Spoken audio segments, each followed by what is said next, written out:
खूब। देव ले आई हो हाँ। माँ शक्ति। आज श्रद्धा चंद्र का हमारा क्रमांक है 1109। दिन बुधवार, तारीख 1 जनवरी 2025, नए साल का पहला दिन। और आज हमारे बीच में आदरणीय डॉक्टर राधेश्याम दीक्षित साहब, जो रिटायर्ड एडिशनल कमिश्नर बैठे हैं। आज आपको जो विषय है वो है भगवत दर्शन पार्ट 43, कुंडली योग 3, साक्षात्कार, भाग 1। अब ज्यादा समय लेते हैं, डॉक्टर राधेश्याम दीक्षित साहब से निवेदन करते हैं आज का दो दिन। नमस्कार बंधुवर। आज कैलेंडर ईयर 2025 का शुभारंभ है। पहला दिन है और बुधवार भी है। सबसे मिलकर के बहुत प्रसन्नता हो रही है कि इस नवीन अवसर पर हम लोग एक विशेष चिंतन को लेकर के मिल रहे हैं। तो आज के इस विषय में मूलतः ये भगवत दर्शन की श्रृंखला चल रही है। इसमें एक या अन्य कारण से व्यक्ति विशेष कैसे प्रयास करके अपने गोल तक पहुंच सकता है, इसकी अवधारणा जो शास्त्रों में की गई है उसी का दिग्दर्शन है। तो आज की श्रृंखला को प्रारंभ करने से पहले हम लोग उस सत्ता के प्रेरक गुरुदेव से सहयोग लेते हैं, गुरुदेव का स्तवन करते हैं। ओ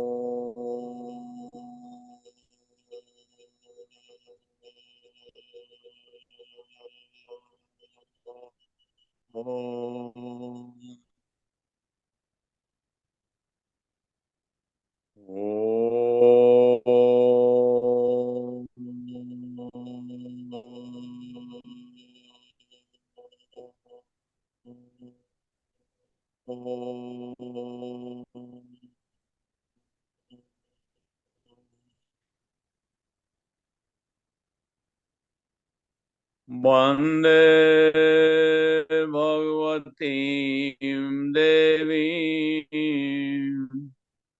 श्रीरामञ्च जगद्गुरुम् पादपद्मे तयो श्रित्वा प्रणमामि मुहुर्मुहुः। प्रणमामि मुहुर्मुहुः।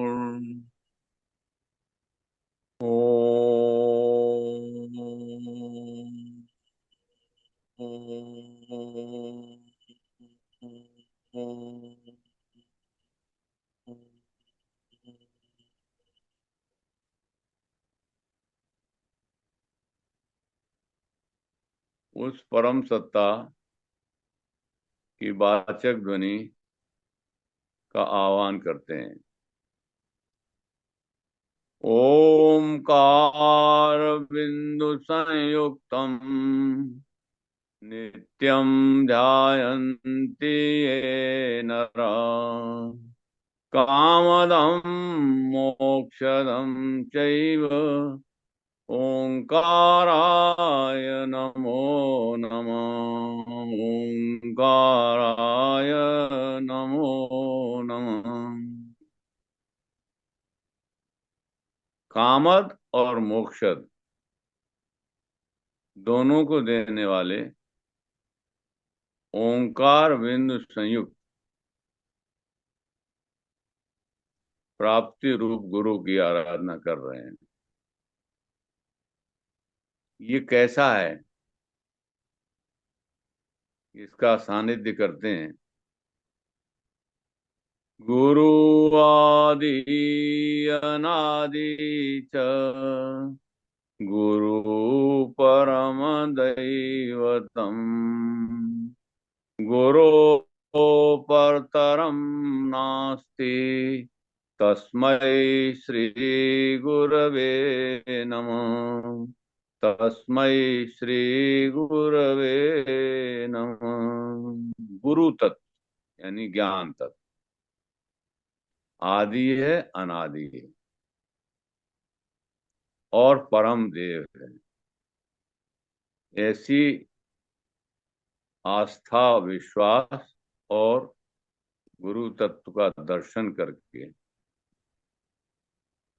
हम अपनी पूर्णता की ओर चलने का अभ्यास करते हैं। कैसा है ये तत्व?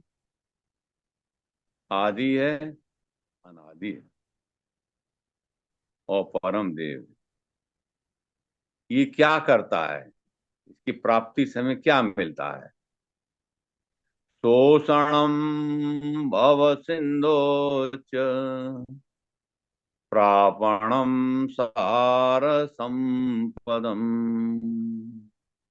अपना सार संपदा जो है उसको प्राप्त करा देता है और इस भव संसार को सोख लेता है।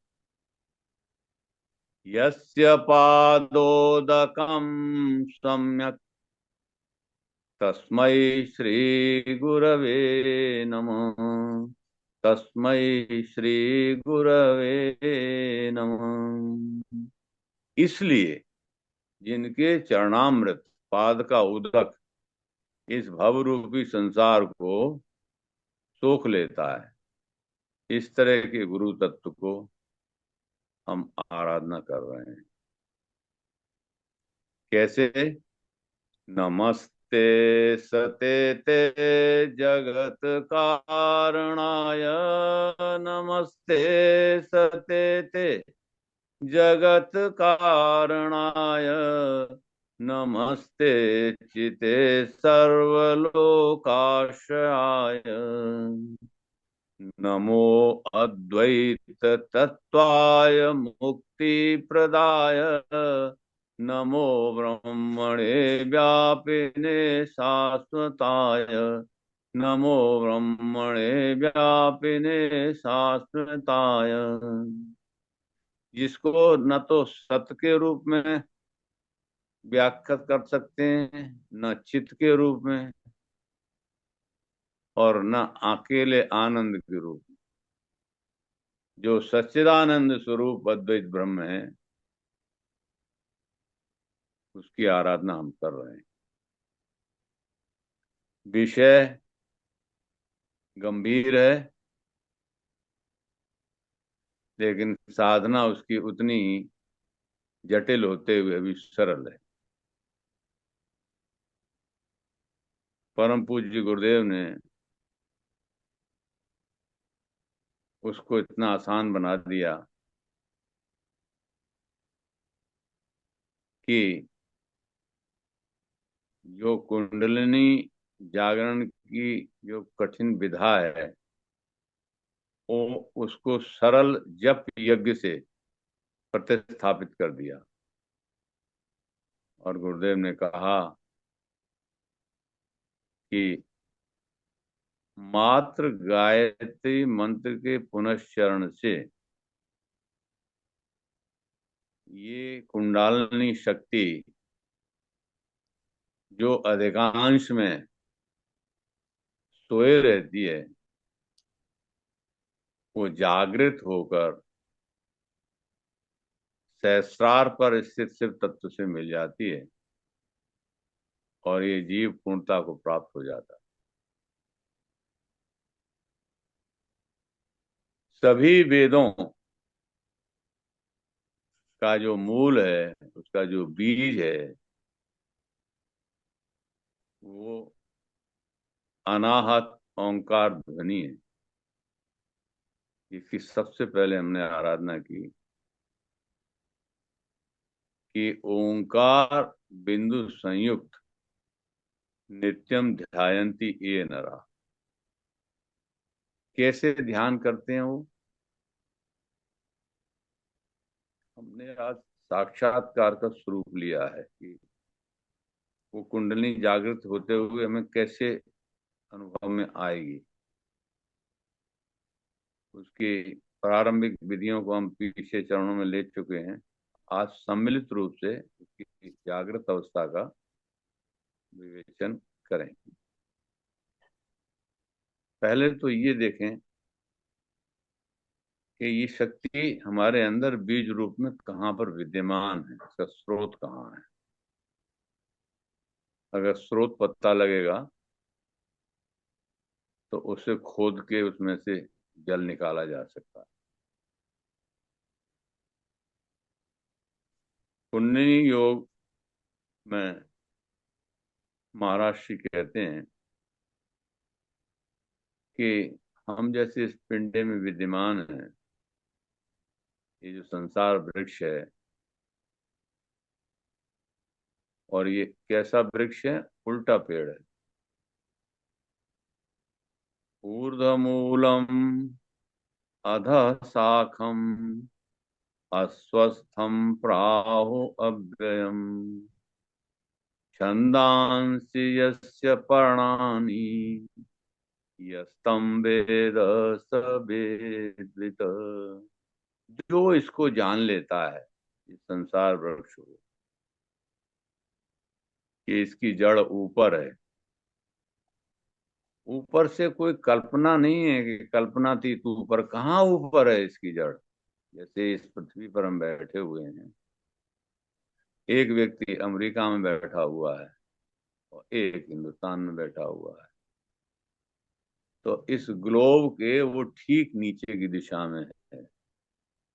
अब वो वहां बैठ के जब ऊर्ध्व की कल्पना करेगा, ऊर्ध्वमूल की, अब जैसे हम यहाँ करेंगे तो कहेंगे वो ऊपर आसमान में रहता है, और जो नीचे बैठा हुआ व्यक्ति वो ऊपर कहेगा तो वो नीचे पाताल में दिखाई देगा कि नीचे की तरफ इशारा कर रहा है। ऊर्ध्वमूल से यहाँ तात्पर्य है सहस्रार चक्र से।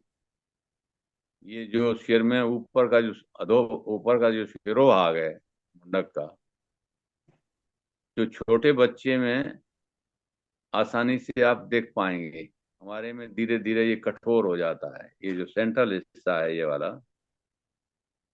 मूर्धा के ऊपर गोल जो स्थान है, अगर बच्चे को आप हाथ रख के देखेंगे तो वो ऐसे करके पुल पुल पुल पुल करता है और हमारे में कठोर हो जाता है। लेकिन अगर आप ओंकार की ध्वनि करें और हाथ ऐसे ऊपर रख लें, तो एक बार करके देखेंगे कि इसकी जो वाइब्रेशन है उसकी अनुभूति स्वयं में होगी इस स्थान।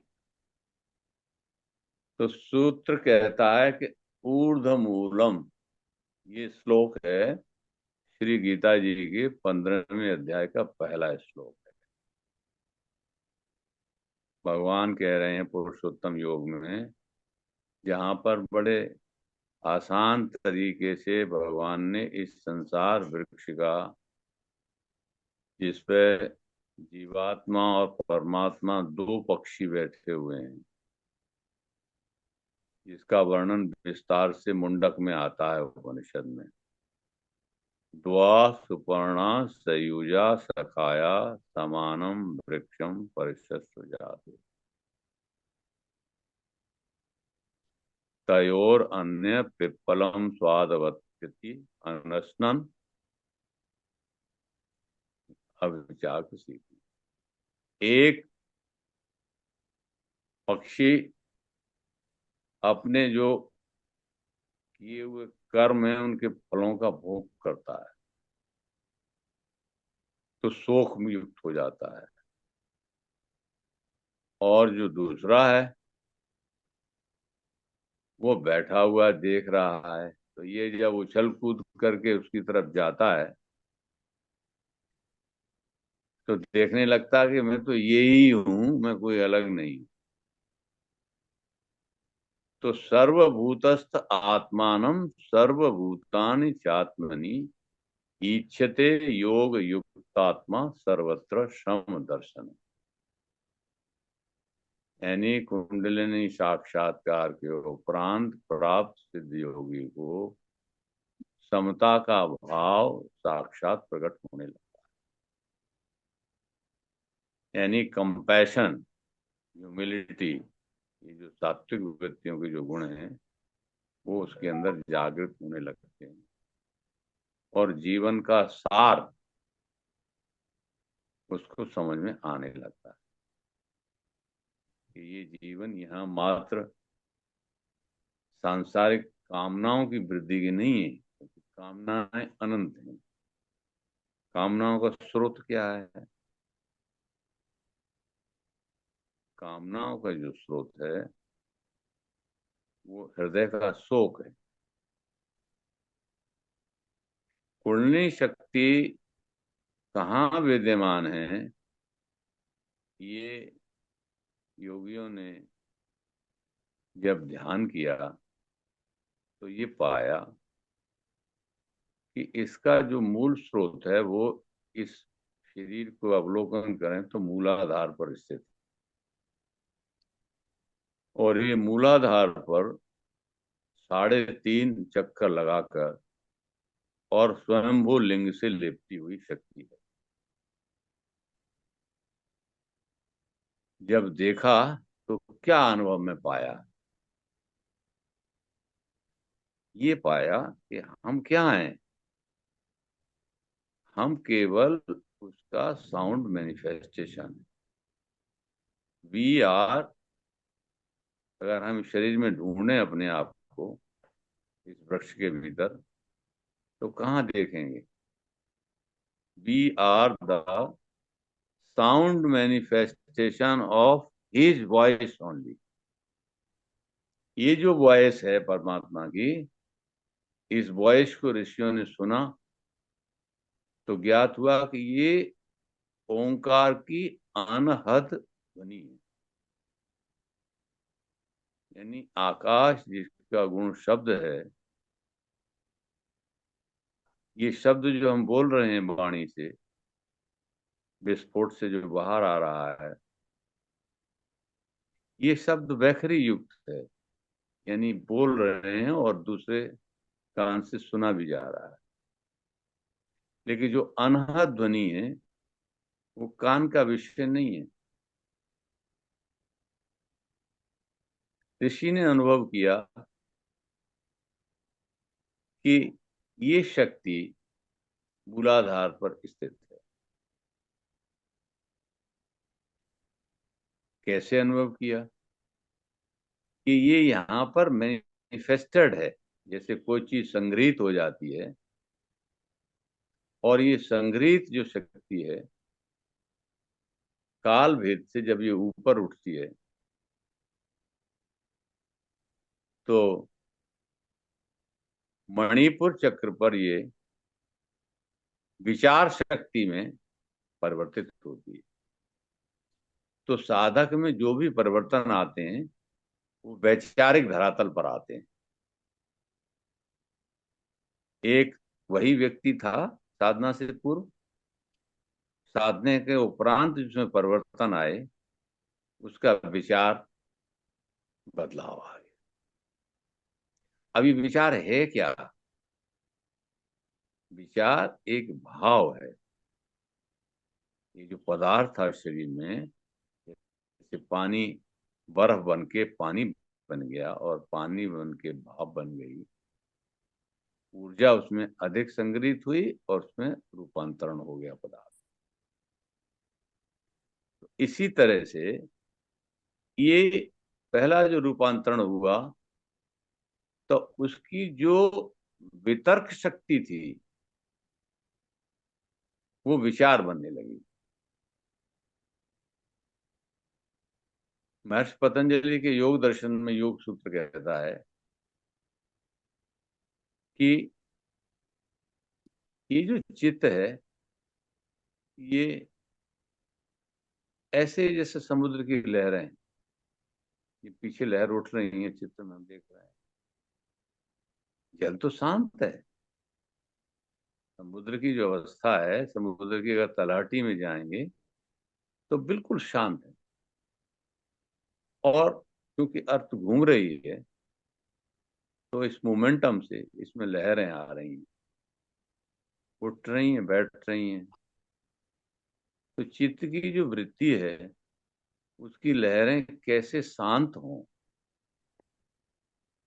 वो कैसे निर्विचार अवस्था में हो, तो उसका योग सूत्र कहता है कि अभ्यास वैराग्याभ्याम तन निरोध। और बाद में तो गीता श्री में भगवान ये भी कहते हैं कि अभ्यास अगर योग में परिवर्तित हो जाए तो वैराग्य की अलग से जरूरत नहीं।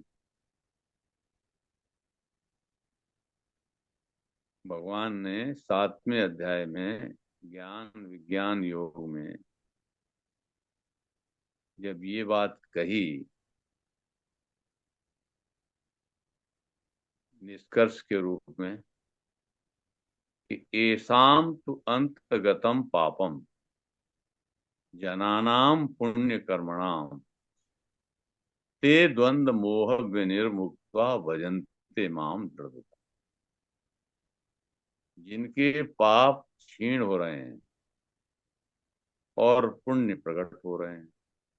पाप क्षीण होना, पुण्य के प्रकट होना, क्या दर्शन है? ये दर्शन ये कह रहा है कि उसके कुंडलिनी जागरण से अब अनुभूति हो रही है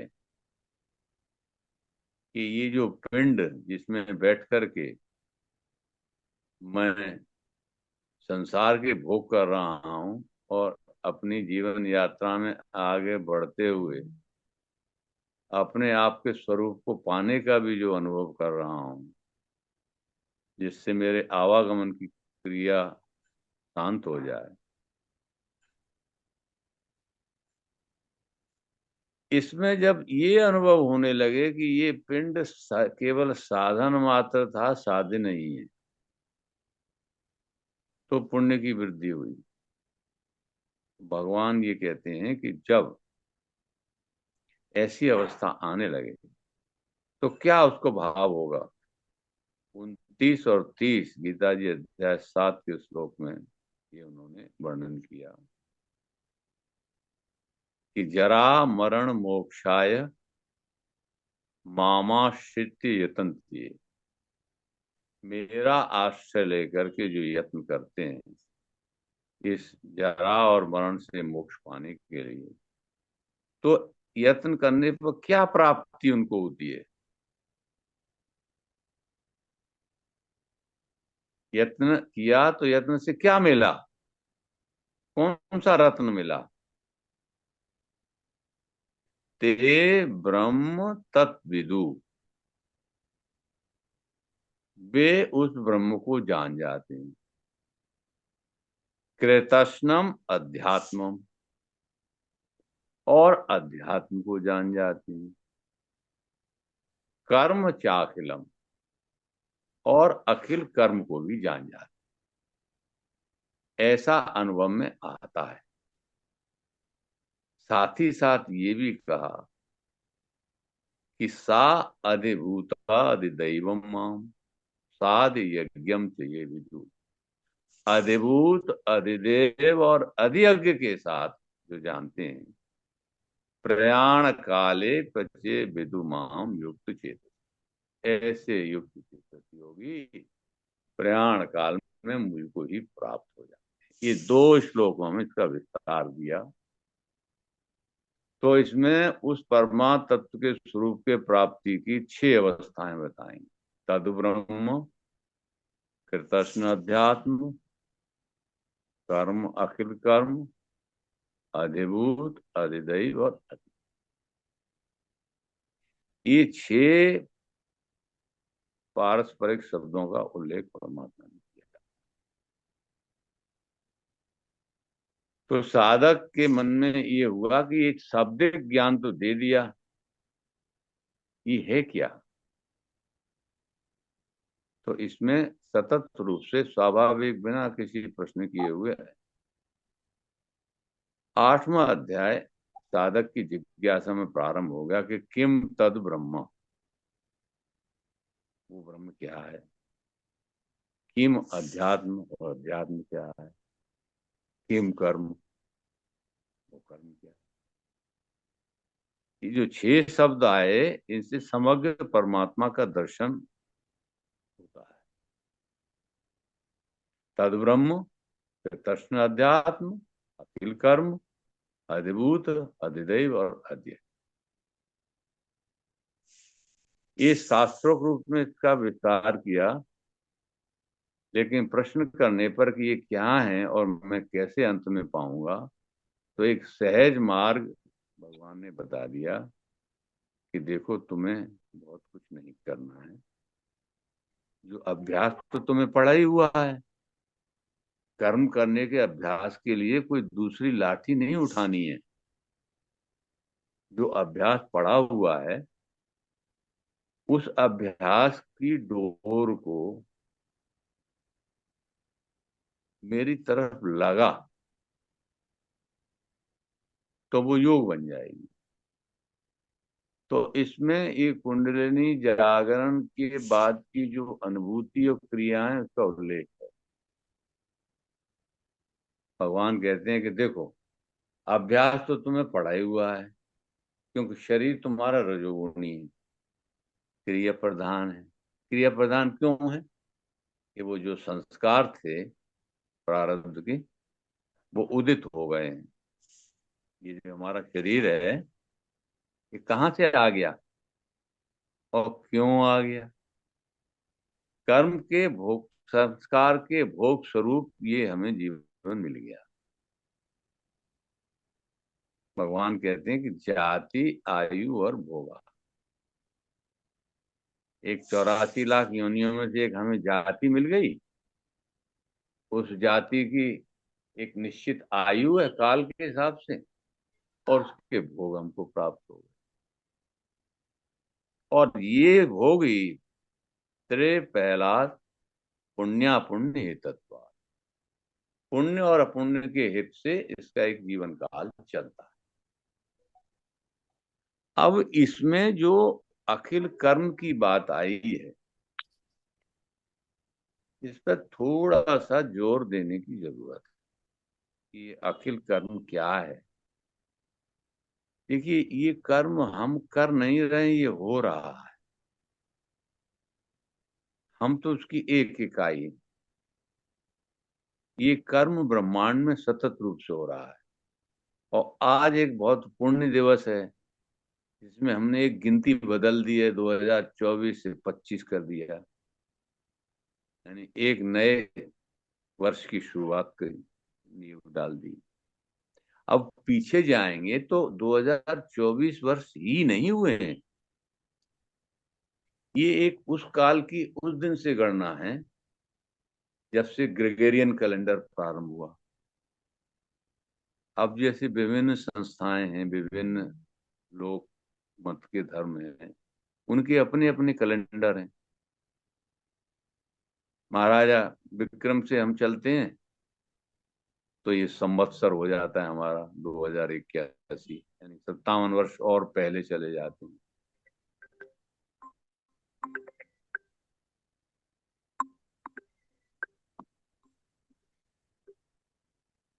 जय हो भैया, नववर्ष शुभ हो। ठीक है। हाँ, तो जितनी सभ्यताएं हैं, उन सभ्यताओं ने अपने अपने कैलेंडर गठित कर लिए। लेकिन पक्का कैलेंडर क्या है? पक्का कैलेंडर ये है कि एक, जब गोल राउंड पृथ्वी घूमती है, तो आधे से ज्यादा एक हिस्सा अंधेरे में हो जाता है, एक उजाले में हो जाता है। उसको हमने एक दिन कह दिया। ये दिन कब प्रारंभ हुआ, कैसे प्रारंभ हुआ, कौन से दिन को हम स्टार्ट पॉइंट मानेंगे, इसके लिए वैदिक मान्यताओं में सिद्धांत बने। ये जो कैलेंडर बना है, ये राजनीतिक सत्ता के सार्वभौमिक जो सत्ता थी, उसने एक स्थान नियत करके, इसको ग्रीनविच कहते हैं लंदन में, उसके काल विशेष से चिन्हित कर दिया और वहां से हमने प्रारंभ कर दिया।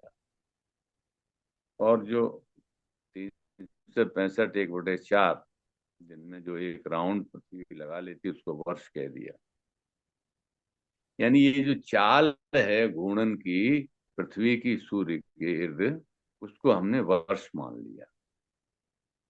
लेकिन भगवान ने इसका उल्लेख गीता श्री में किया है।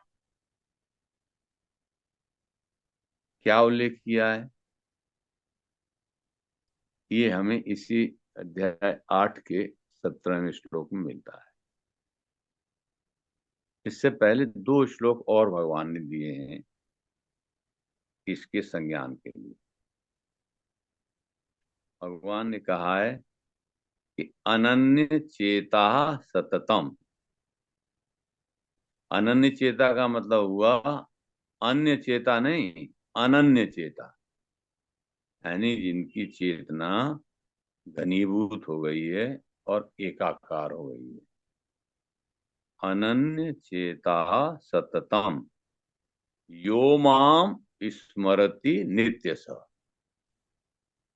देखिए, ये जो हमारी स्मरण शक्ति है, ये पापों के प्रभाव से क्षीण हो गई है, यानी ढक गई है। तो इस काल विशेष की जो हमारी अवस्था है उसको तो वो देखती है, लेकिन हमारा आदि क्या है इसको नहीं देख पाती है। भगवान ये कह रहे हैं कि अनन्य चेता सततम यो माम स्मरति नित्य स तस्य अहम सुलभ पार्थ नित्य युक्त योगिना। ऐसे नित्य युक्त योगी को मैं हे पार्थ सुलभ हूं। सुलभ का मतलब 1 to 1, जैसे हम आमने सामने बात कर। सूत्र का मिला अनन्य चेता। और ऐसे जो महात्मा लोग हैं उनके लिए भगवान ने अगले श्लोक में निर्देशित किया कि मामुपेत्य तो कौन्तेय, हैं, जो मेरे उपेत्य उपासना कर रहे हैं वो उनका दोबारा जन्म नहीं होता है। क्योंकि ब्रह्मलोक तक का जो वर्णन है वो पुनरावर्ती। आ ब्रह्म भुवनान लोका पुनरावर्तिनो अर्जुन। मामुपेत्य कौन्तेय पुनर्जन्म विद्या। सिद्धांत भाग ये हुआ कि जब ये जीवात्मा इस संज्ञान से अपने स्वरूप को जब पा लेता है, यानी ये जो रिफ्लेक्टेड इंटेलिजेंस है हमारे भीतर जो काम कर रही है, हाँ, वो साक्षी के भाव के साथ मिल जाती है और साक्षी में सम्मिलित हो जाती है, तब फिर इसके जन्म मरण का कारण समाप्त हो। वरना जैसे काल तिथि की हम गणना कर रहे थे, तो अगले श्लोक 17 में काल तिथि का वर्णन है। क्या कि सहस्र युग पर्यंतम, सहस्रयुग पर्यंतम ब्रह्मणो विदु रात्रिम युग सहस्रांताम ते अहोरात्र विदो जन। रात क्या है और दिन क्या है वो वही लोग जान सकते हैं जो इस ब्रह्मा की 1000 युगी जो चतुर्युगी है उसको जानते हैं, उसकी रात्रि को जानते हैं और उसके दिन को जानते हैं। ये रात्रि और दिन हम जो देख रहे हैं, जिसको हम रात दिन कह रहे हैं, ये रात्रि और दिन नहीं। इसमें कालखंड को 4 खंडों में बांटा गया और उसमें जो 4 खंड हैं वे 4 योग हैं। सतयुग, त्रेता, द्वापर और कलयुग। इन चारों युगों में स्वाभाविक रूप से अलग अलग धर्म की मान्यता स्थित है। ये जो कलयुग है इसका जो पीरियड है वो बताया 4,32,000 वर्ष, और इसका दूना कर दें तो द्वापर हो गया। 4 32 का दूना यानी 8 64, और इसका तीना कर दें तो वो त्रेता हो गया, और 4 गुना कर दें तो चौथा हो गया, और चारों को जोड़ दें तो जो 4,32,000 पहला था वो हो गया 43,20,000। और इस तरह से एक ये योग चतुर्युगी बनी। तो ये अगर 1,000 बार घूम जाए 71 मनवंतर के साथ, तो 1,000 बार घूमने पर ये ब्रह्मा जी का एक दिन बनता है, और इतना ही घूम जाए तो एक रात बनती है, और ये दिन रात इसी तरह से 100 बार घूम जाए तो वो ब्रह्मा का एक काल है। फिर दोबारा सृष्टि का इसी तरह से सृजन होता है, और ये चक्र चलता है। यानी ये श्रृंखला सतत है योग धर्म की। तो साधक को जब ये अभ्यास करने पर ये अनुभव होने लगता है कि ये संसार चक्र तो सतत है, तो क्या उसको अनुभूति होती है? इसका उल्लेख भगवान ने तीसरे अध्याय में किया है, और में कहा है कि एवं परवर्तितम चक्रम नान वर्तत ये अघायु इंद्रिया रामो मोघ पात। जिसको इस बात अनुभव में नहीं आती है और इधर से बदलते हुए चक्र को जो नहीं बरतता है, वो पापात्मा है और पाप रूप में जी रहा है। पाप क्या हुआ? ये जो वृत्तियां हैं अंतःकरण की, सुख दुख और मोह रूपी जो वृत्तियां हैं, जिनसे जीव घिरा हुआ है और इसी में अपने को बंधा हुआ मानता है, ये पाप वृत्ति है। भगवान ने ये कहा कि इसलिए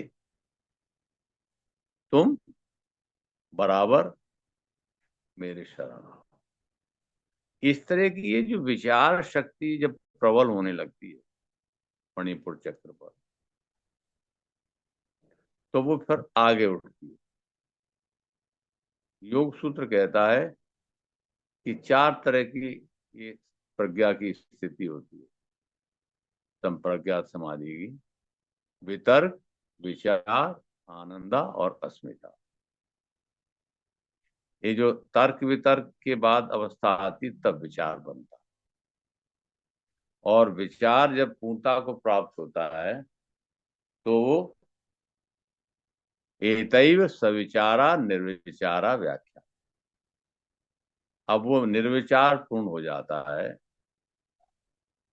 तो विचार से निकल के ऊर्ध्व गति होके वो आनंद की अवस्था। आनंद की अवस्था कौन सी हुई? अहम अस्मि, अपना भान होने लगा। और जब इसमें से अहम भी गायब हो गया तो अस्मिता की अवस्था आ गई, और ये हो गया कि अस्मि अस्मि, हूं बस। तो ये जो बाहर का आवरण है, ये आवरण मात्र रह जाए, और इसके जीव की जो अवस्था है उसमें ये उसे अनुभूति होने लगे। होगी कैसे? ये जब मणिपुर पर स्थित जो विचार शक्ति है वो आगे जब बढ़ती है, तो अनाहत जहाँ आवाज नहीं है, और उस पर ये जो विद्यमान हमारी शक्तियां हैं वो अंतःकरण के रूप में विद्यमान रहे। यानी हृदय जो क्षेत्र है ये इंद्रियों का क्षेत्र है, यहाँ अंतःकरण का प्रभाव है, और इसी से विचार ये ऊपर घूमता है। अंतःकरण में कैसे घूमता है? यही जो हमारा इंटेलेक्ट है, ये जो हमारा माइंड है, इसके 4 फॉर्म। माइंड के मन, बुद्धि, चित्त और अहंकार के रूप में अलग अलग हमें प्रभाव देते। माइंड संकल्प विकल्प करता है, बुद्धि एक निश्चय करती है, चित्त उसको स्टोर करता है, अहम उसकी पुष्टि कर देता है, उसी मार्ग पर हम चलने लगते हैं।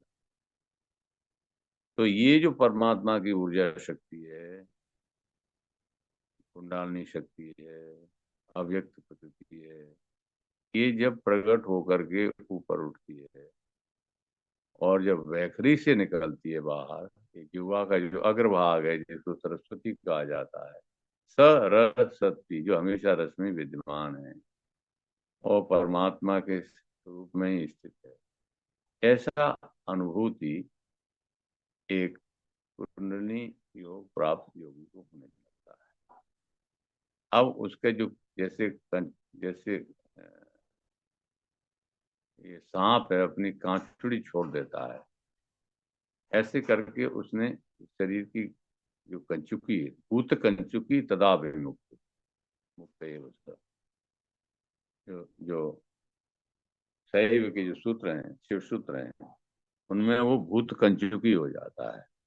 अब उसकी जो अवस्था है, सांप अलग हो गया, कंचुक उसने छोड़।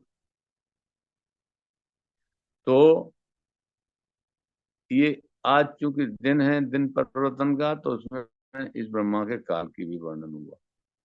लेकिन भगवान इसमें एक बड़ा सहज मार्ग बताते हैं इसको प्राप्ति का, कि अभ्यास योग युक्तेन चेतसा ना अन्य गामिना। सूत्र इतना ही सा है कि बार बार लौट करके इस चेतना को स्वयं से स्वयं में लाना। और इतना इसका प्रभाव क्या हुआ? परमम पुरुषम दिव्यम याति पार्थ अनुचिंत्य। चिंतन का हमारा स्वभाव पड़ा हुआ है, संसार का चिंतन स्वाभाविक होता है। परमात्मा के चिंतन के लिए, स्वयं के चिंतन के लिए मार्ग खोजना पड़ता है, इसीलिए साधना की आवश्यकता है। परमम पुरुषम दिव्यम याति पार्थ अनुचिंतयन्। तो कैसे अनुचिंतन करें? वो जो योगी है वो कैसे अनुचिंतन करता है? तो उसमें परमात्मा ने अपना स्वरूप दिया है। अध्याय 8 का 10वां श्लोक। कैसा उसको अनुभव होगा साक्षात्कार? कविम पुराणम अनुशासितारम,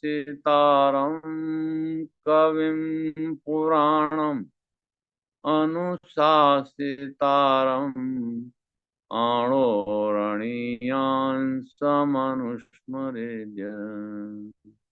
किस तरह से अनुस्मरण करना है? कि देखो, वो कवि है। कवि का मतलब हुआ सर्वज्ञाता।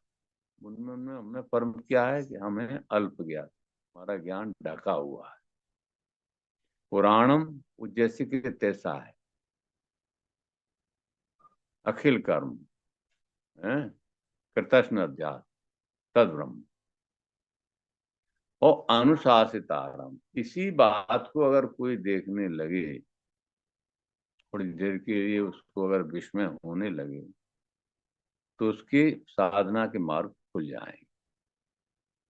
एक बार ये अनुभव करने लगे कि ये जो पृथ्वी का ग्लोब है, ये किस तरह से गोल गोल घूम रहा है, और इस पर इतना बड़ा समुद्र है, इतनी बिल्डिंग्स बनी हुई है, खड़ी हुई है, और ये पूरी की पूरी घूम रही है, गोल गोल घूम रही है अपनी धुरी पे, और चक्र लगा के सूर्य का चक्र भी लगा रही है। इसमें तो आज की डेट में कोई दो विचार अब है नहीं। अब गैलीलियो का जमाना नहीं रहा, जब लोगों ने फांसी पे चढ़ाने का यत्न बनाया था कि झूठ बोलता है।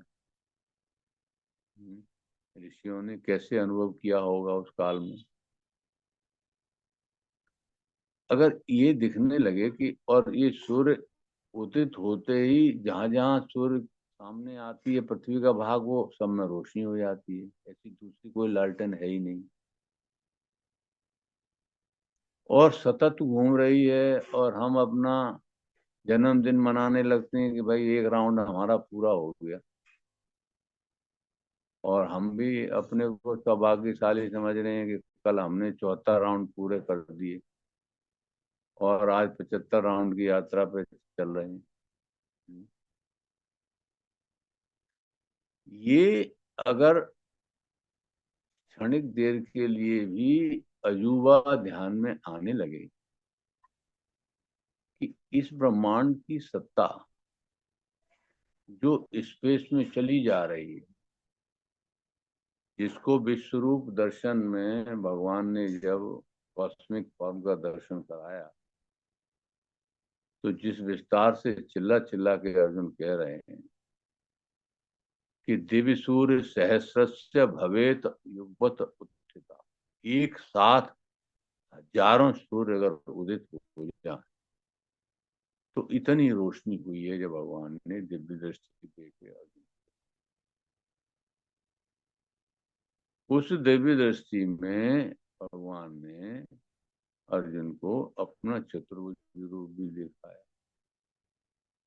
चतुर्भुज रूप दिखाया तो उसका जो चिल्ला के जो अर्जुन कह रहे हैं, वो अगर अनुभूति होने लगे तो ये जो अंतःकरण के जो दोष हैं, काम क्रोध लोभ मोह और भय, ये तिरोहित हो जाएंगे। तिरोहित का मतलब बाष्पीकृत हो जाएंगे, उड़ जाएंगे।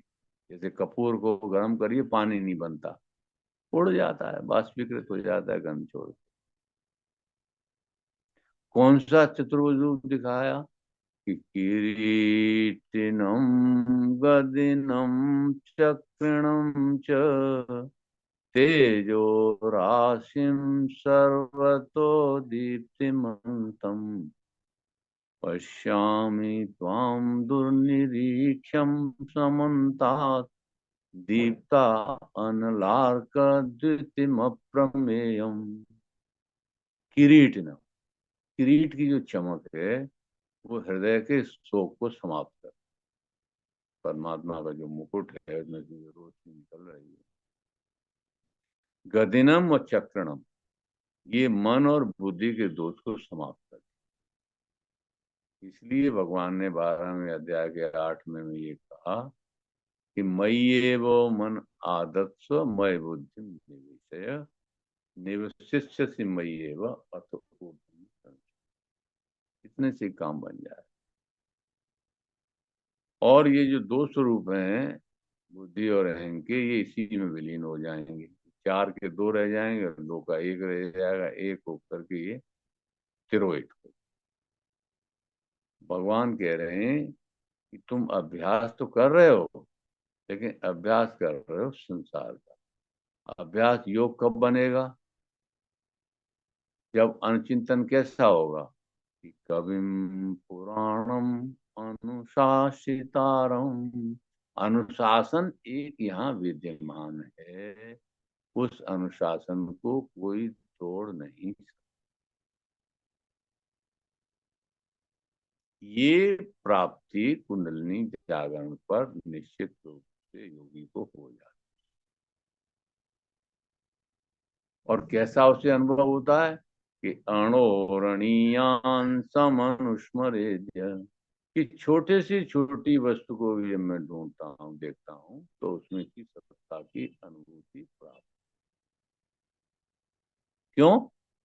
कि सर्वस्य धातारम चिंत्य रूपम, सर्वस्य धातारम, जो भी कार्य हो रहा है, क्रिया हो रही है, उसका फल देने की जिम्मेदारी उसी की। जैसे काल विशेष में दूध रखा हुआ है तो उसका फल क्या होता है? वो दही बन जाता है। दही क्या होता है? आगे बढ़ के खट्टा हो जाता है, कड़वा होकर विरूपित हो जाता है और अपने अंश जहाँ से आया था उनमें विलीन हो। तो काल चक्र, जो चीज पैदा हुई वो ठहरी और वो समाप्त। इस बात को शुरुआत में ही 2वें अध्याय में भगवान ने गीता में कहा कि जातस्य ही ध्रुवो मृत्यु ध्रुवम जन्म मृत, तस्मात अपरिहार्य अर्थे ना तो सोची तुम्हारा। ये तुम मरने जीने के चक्कर में मत पड़ो, इन बातों को मत करो, क्योंकि ये शरीर मरण धर्म है, परिवर्तनशील है, जीव तत्व मरण धर्म नहीं। क्यों? कि असत का कोई भाव ही नहीं।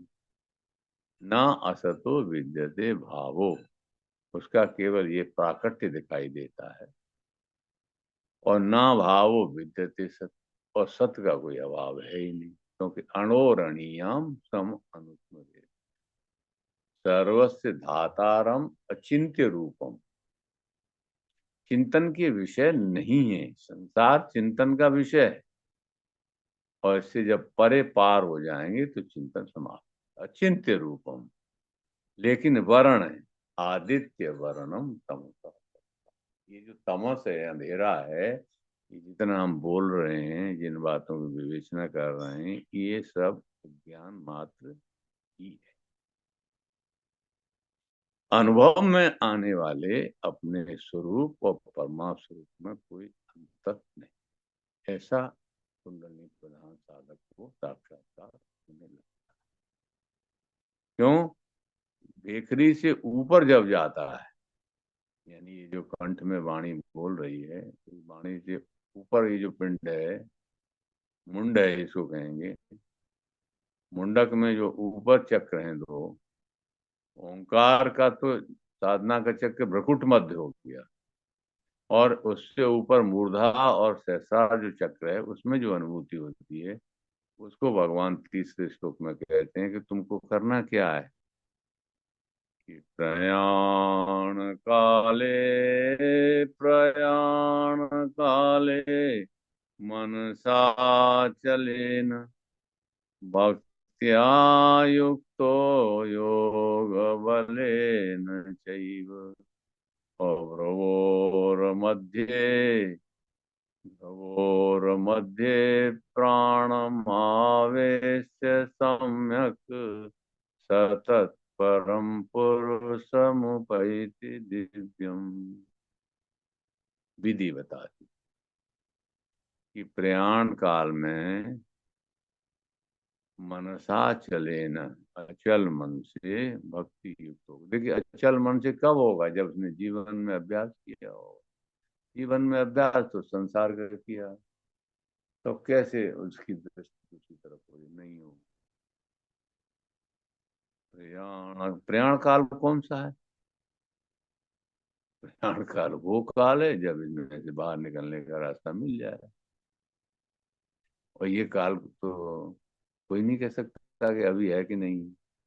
एक बार राष्ट्रीय युद्ध करते थे महाराज युधिष्ठिर, तो दान देते थे सुबह सुबह उठ करके ब्राह्मणों को या जो भी आते। एक दिन ये हुआ कि सुवर्ण खत्म हो गया, तो महाराज बोले कि ऐसा है, एक ब्राह्मण आया है कि भाई कल आ जाना, कल दे। तो भीम ने सुना कि महाराज ने ये कहा है, तो भीम ने सबको बुलाया और बंधनवार बांध दिए। और बंधनवार बांध के ढोल बजने लगे। महाराज ने पूछा क्या हो रहा है, सब कैसे? तो फिर सब भीम जाने, भीम को बुलाया दरबार में कि क्या बात है भीम, कैसा क्यों हो रहा है? कि महाराज एक अजब हो गया। क्या? कि आपने ये जान लिया है कि कल आप रहेंगे। कैसे? कि उसको ये कह दिया आपने ब्राह्मण को, कल तुम्हें दान देंगे। ओहो। महाराज को भान हुआ कि भीम ने मुझे याद दिलाया। तो ये प्रयाण काल कब होगा, इसकी अगर किसी तरह से अगर क्लिक कर जाए, तो फिर व्यक्ति साधन में जीवन ही जिएगा। अब उससे कुछ जगाएगा नहीं साधना के लिए, कि गुरु जी आके कहेंगे तुम 4 बजे उठ जाना, कि दोपहर साधना करना, पुनश्चरण करना, कि गायत्री मंत्र करना, कि या इला इल्लल्लाह करना, कि 5 वक्त की नमाज पढ़ना, कि चर्च में जाना, कि जो है अपने साधन लगा के बैठना, कि सबका कोई अवसर नहीं। हम्म? ऐसा अनुभव होते ही उसे सभी काल प्रयाण काल दिखाई देते। प्रयाण काले मनसा चलेन भक्त्या युक्तो योग बलेन चाहिए। देखिए, योग बल की यहाँ आवश्यक। पूरा जो शास्त्र में सब में योग योग की बात जो जुड़ी हुई है, अभ्यास योग, कर्म योग, ज्ञान योग, भक्ति योग, लय योग, कुंडलनी योग, यहाँ जरूरत पड़ गई। भक्त्या युक्तो योग बलेन चैव, क्यों क्या आवश्यकता है योग बल की? भ्रुवोर मध्य प्राणमावेश्य सम्यक सतत परम पुरुषमुपैति दिव्यम। तो ये प्राणों को जो भ्रुकुटी का मध्य है, कम से कम यहाँ तक तो ले आए। देखिए 7 द्वार हैं इसमें, द्वारापुरी है ये। किसी के प्राण तो मल द्वार से निकल जाते हैं, प्राण जब गए तो लैट्रिन हो गए। किसी के उससे जिस्म से निकल जाते हैं। यहाँ तक कि देखो, जो विद्यार्थी ज्यादा रम पच जाते हैं संसार में, तो उन्हें स्वप्न दोष हो जाता है। स्वप्न दोष का होने का मतलब उनकी ऊर्जा का तेजी से क्षरण होने का रास्ता मिल गया। ऐसे किसी के प्राण निकले तो जीव बाहर आ गई। किसी के पता लगा नासिका से खून आ रहा है, किसी के पता लगा कान से खून आ रहा है, किसी को पता लगा आंखों से नटेर गए, ऐसी खुली रह गई। यानी प्राण इन माध्यम से बाहर हो। भगवान ये कह रहे हैं कि भ्रुवोर मध्य प्राण मावेश सम्यक, कम से कम यहाँ तक अगर प्राण लाने का अभ्यास हो जाएगा। गुरुदेव कहा करते थे कि सामने का दीपक रखा हुआ है, इस पर त्राटक करके दृष्टि डालो, इससे कम से कम दृष्टि तुम्हारी भ्रुवोर मध्य तक तो आने लगे, बाकी काम तुम्हारा अपने आप बन जाए। भ्रुवोर मध्य प्राणमावेश सम्यक सतत परम पुरुषमुपैति दिव्यम, वह उस परम दिव्य पुरुष को प्राप्त हो जाए। देखिए ये जो ओंकार ध्वनि का जो वाचन है, इसी को हमारे जैन समाज में रमोकार मंत्र के रूप में प्रतिष्ठापित। देखिए नमो की जगह अणो लिया, जो अणा है ये बड़ा महत्वपूर्ण, क्योंकि अणा कहाँ है? ट ठ ड ढ अणा, ये जो ध्वनि है, हम्म, ये कहाँ पर विद्यमान है? देखिए जो हृदय क्षेत्र है इसमें है का गा गा गा, चा चा जा जाइया, टा और ठा। और ये डाढ़ा अणा जो है ये मणिपुर चक्र पर है, जहाँ पर विचार शक्ति का उदय होता है और वो उठती है। तो नमोकार मंत्र एक बहुत महत्वपूर्ण मंत्र साधना में योगियों ने पकड़ा, और उन्होंने पंच परमेष्टि को प्रणाम किया। और सब तो जैन समुदाय में भी जो साधक हैं तो महाराज जी के संपर्क में आते हैं, अगर वो नमोकार मंत्र का भी पवित्र रूप से उच्चारण सीख जाए। देखिए नमोकार का जो ण है वो हमारे गायत्री मंत्र में आता है, तत्सवितुर वरेण्यम। हम लोग कभी कभी पढ़ते हैं वरेण्यम, ये वरेण्यम नहीं है। वरेण्यम की सामर्थ्य वरेण्यम में नहीं मिलेगी। अगर वरेण्यम कहेंगे वरेण्यम ही रह जाएगा, वरेण्यम नहीं आएगा। अणा की जो सामर्थ्य है नमोकार मंत्र में प्रतिष्ठा।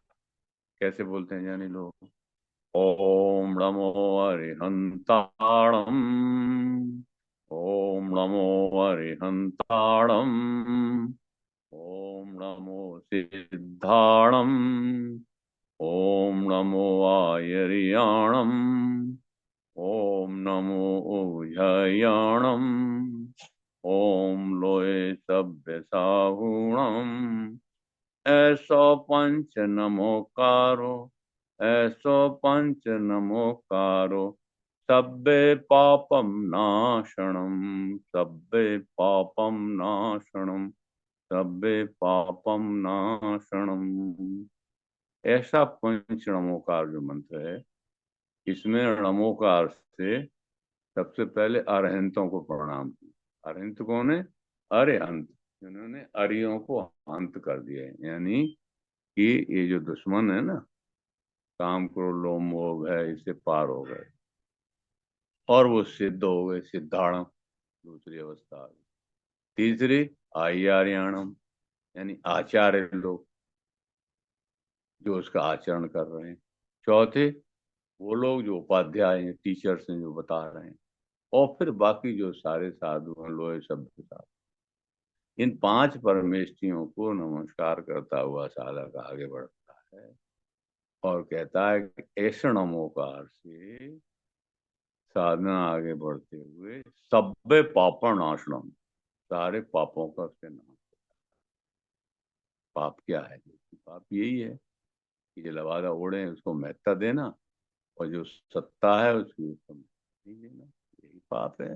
और पाप क्या करेंगे इससे बड़ा? हम्म? तो मंगलाणम सब्बेसी, इससे अणमोकार मंत्र से सबका मंगल होगा। और पड़वम हवे मंगलम, इसके पढ़ने मात्र से ही मंगल हो जाएगा। जैन धर्म में इसकी जो महत्ता है, ये ओंकार की व्याख्या एक तरह का ये गायत्री मंत्र, जैसे वैदिक गायत्री मंत्र है, ओम का प्रसारा भू भुवः स्वः, और तीन फिर व्याहतियों के बाद ऋग्वेद की ऋचा, फिर यजुर्वेद की और सामवेद की ऋचा। इसी तरह से पंच परमेष्ठि में यहाँ पांचों अवस्थाओं को प्राप्त होकर नमोकार मंत्र प्राप्त हो जाए। तो इस तरह जो साक्षात्कार रूप में कुंडलिनी जब जागृत होती है, तो ऐसे जो पदार्थ हैं हमारा शरीर, ये भाव में परिवर्तित, और भाव से फिर ऊपर उठ करके उस उद्देश्य की पूर्ति की तरफ साधक को लगा देता है। अब साधक अभ्यास करता नहीं है, अब वो उसका योग में परिवर्तित हो जाता है और सतत वो एकाकार होकर के अपने परम गति के मार्ग को प्राप्त करते हैं। ओम तत् सत इति। बहुत बहुत धन्यवाद आदरणीय डॉक्टर आदित्य मिश्रा। सभी लोग अनम्यूट हैं। इस संबंध में कोई जिज्ञासा, कोई बन रही है, आदरणीय डॉक्टर साहब से पूछ सकते हैं। ये दो शब्द हमारे एक ही सही साथ धन्यवाद करेंगे। अरविंद जी, जी श्री। दीक्षित, राधेश्याम दीक्षित बोल रहे थे या देव पांडे जी हैं? नहीं, वो दीक्षित जी। दीक्षित जी ना, वो नाम तो उनका। बार बार आता है कि देव जी, देव पांडे हैं। वो उनका। प्रणाम प्रणाम सर, प्रणाम। मैं कह रहा हूँ वाइफ से दीक्षित जी, वो कह रहे पांडे लिखे आ रहे हैं। मैं कि दीक्षित जी को पहचानता हूँ मैं। दीक्षित जी, ये लैपटॉप जो है दीक्षित देवनारायण जी, पांडे का है। नमस्कार जी। मैं एक बात पूछना चाह रहा था कि जी वेदांत जो है, जी अद्वैत ये कहता है कि दृष्टा सत्य है, दृश्य काल्पनिक है, जगत है झूठ है। जो दृश्य है वो केवल काल्पनिक है। दृश्य, मैं खड़ा हूं दर्पण के सामने तो मेरा इसमें फोटोग्राफ उसमें आ रहा है, मैं नहीं हूं तो फोटोग्राफ नहीं है। तो ये जो नजर आ रहा है संसार, जगत नजर आ रहा है, पदार्थ नजर आ रहे हैं, मनुष्य नजर आ रहे हैं, ये सारे काल्पनिक हैं। क्योंकि सत्य जो दृष्टा वो तो मैं हूं, मैं दृष्टा हूं और सारा संसार दृश्य है। और दृष्टा ही केवल सत्य है, दृश्य तो हमेशा झूठ है, झूठ है, माया है। तो जो दृश्य नजर आता है वो तो माया है। अध्यात्म में ये कि अपने आप को जान का स्वभाव जो है, स्वाभाविक अपने स्वरूप को जान लो, ये अध्यात्म है। तो ये जो मैं दृष्टा हूँ वो सत्य है। तो जब मैं सत्य हूँ, अपने आप को जानता हूँ कि मैं ही सत्य हूँ, केवल मैं ही चेतना हूँ, मैं ही केवल आत्मा हूँ, और आत्मा ही ईश्वर हृदय के अंदर परमात्मा है। ये तब दृष्टा यही है, यही देख रहा है। तो फिर किस और की तलाश क्या करना है? मैं पूछ रहा हूँ कि ये जो मैं हूँ क्या सत्य नहीं हूँ? ये ब्रह्म नहीं है क्या? जैसे शंकराचार्य कहते हैं कि अहम ब्रह्मास्मि, ये आयम आत्मा ब्रह्म, या तत्वमसि, ये जो हमारे उद्घोष हैं, चार महावाक्य हैं चारों वेदों के, ये सत्य है ना? अगर सत्य है तो फिर मैं दृष्टा हूँ, मैं ही सत्य हूँ, मैं ही ब्रह्म हूँ। आप महात्मा बहुत ऊंचे पहुंचे हुए हैं, तो मुझे कृपया इसका सेटिस्फेक्शन दीजिए। अद्वैत जो सत्य है, फिर द्वैत में क्यों फंसूं मैं?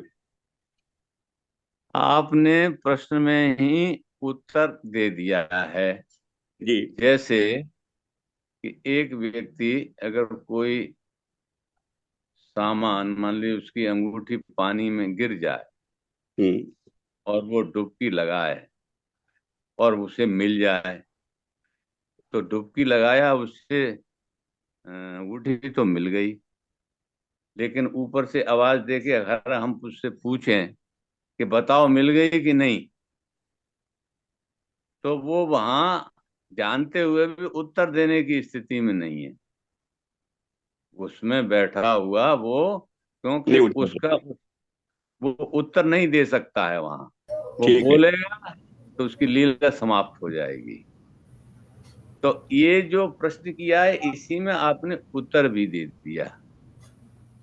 इसमें उत्तर सन्निहित तो हो गया कि अगर मैं ऐसा ना होता तो मैं साधना की तरफ अग्रसर भी नहीं हो पाता।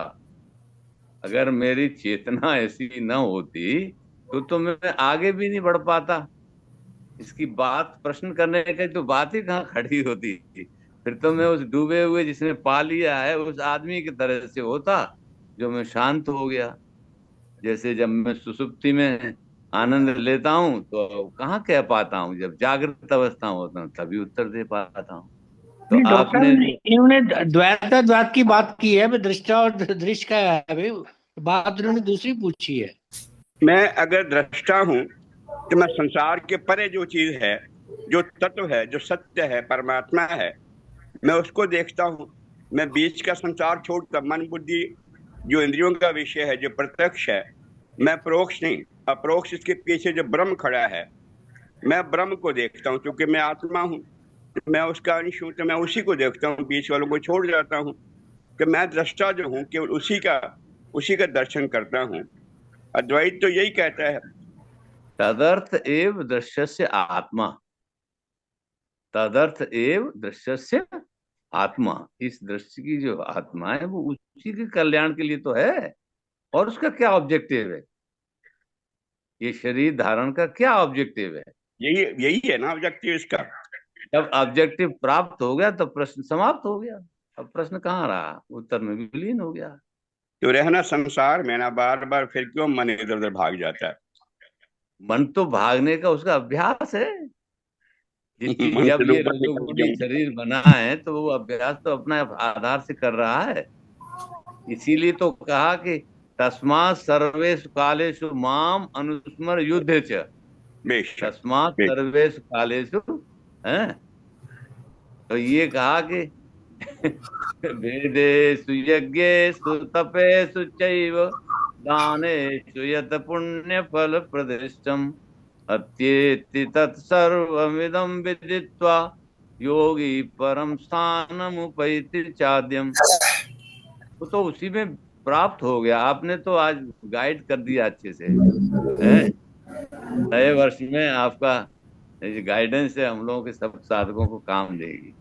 आप सबको नया सब शुभ अच्छा हो। आपके विचार सुन के मैं प्रसन्न हुआ। प्रणाम। दीक्षित जी, दीक्षित जी, धन्यवाद।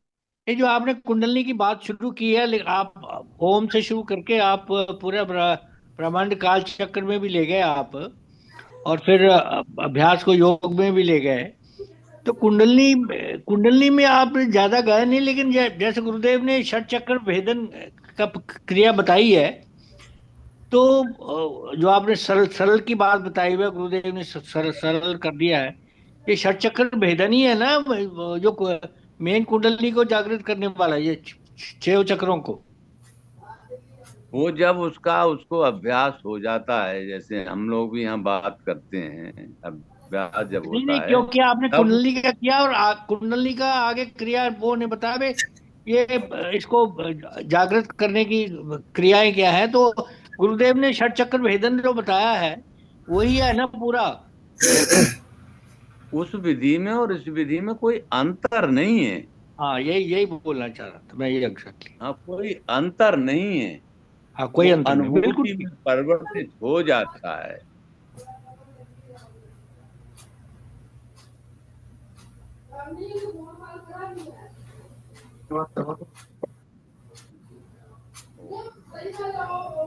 चलिए शेखी साहब, धन्यवाद से 2 शब्द दीजिएगा। जी धन्यवाद आदरणीय अरविंद शर्मा जी, आपने मुझे अवसर दिया डॉक्टर राधेश्याम दीक्षित जी का धन्यवाद करने के लिए।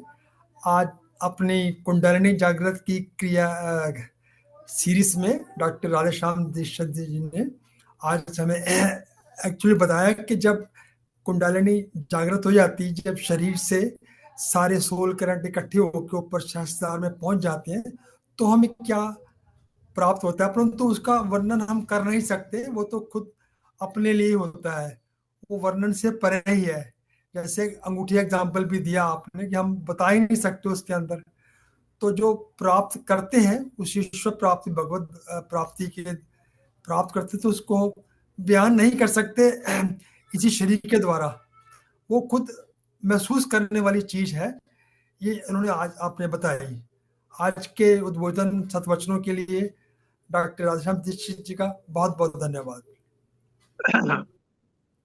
बहुत बहुत धन्यवाद आदरणीय केसरी साहब, बहुत बहुत धन्यवाद आदरणीय डॉक्टर राधेश्याम दीक्षित साहब, आपने समय निकाल समय दिया, हम आपके आभारी हैं। जूम के लोगों का विशेष रूप से धन्यवाद कि आप समय निकाल समय दिया। जैसे कि एक विचार साहब और 3 बार उनके साथ अपनी बात समाप्त करते हैं। आज का विचार, एक चीज जो रोज घट रही है वह है आयु। एक चीज जो रोज घट रही है वो है आयु। एक चीज जो रोज बढ़ रही है वो है तृष्णा। एक चीज जो सदा एक सी रहती है वह है विधि का विधान। सुंदर सुंदर। इसलिए खुद से बोलिए, मैं खुश हूँ, स्वस्थ हूँ, अपनों के साथ हूँ। वाह वाह वाह वाह। खुद से बोलिए, मैं खुश हूँ, स्वस्थ हूँ, अपनों के साथ हूँ और अपना जीवन आनंद से जी रहा हूँ। अपना जीवन आनंद जी रहा हूँ। इसके लिए प्रभु आपका बहुत बहुत धन्यवाद। बहुत बहुत धन्यवाद, बहुत बहुत धन्यवाद। इसके लिए प्रभु आपका बहुत बहुत धन्यवाद। आपने मेरे लिए जो भी सोचा है उत्तम ही सोचा है। सही है। आपने मेरे लिए जो भी सोचा है वो उत्तम ही सोचा है। और मैं इसी योग्य हूँ, मैं इसी योग्य हूँ। आइए 3 बार ओम का उच्चारण करते हैं। सभी को शुभकामनाएं, बहुत बहुत।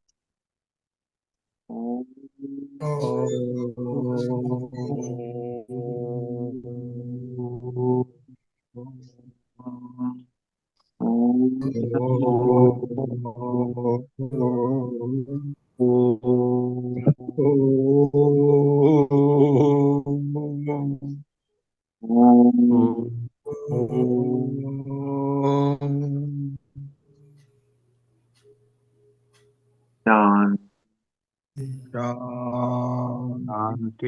शांति शांति।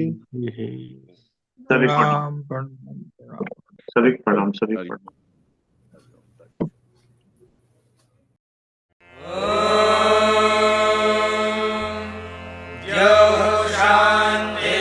शान्तिरन्तरिक्षं शान्तिः, पृथिवी शान्तिरापः शान्तिरोषधयः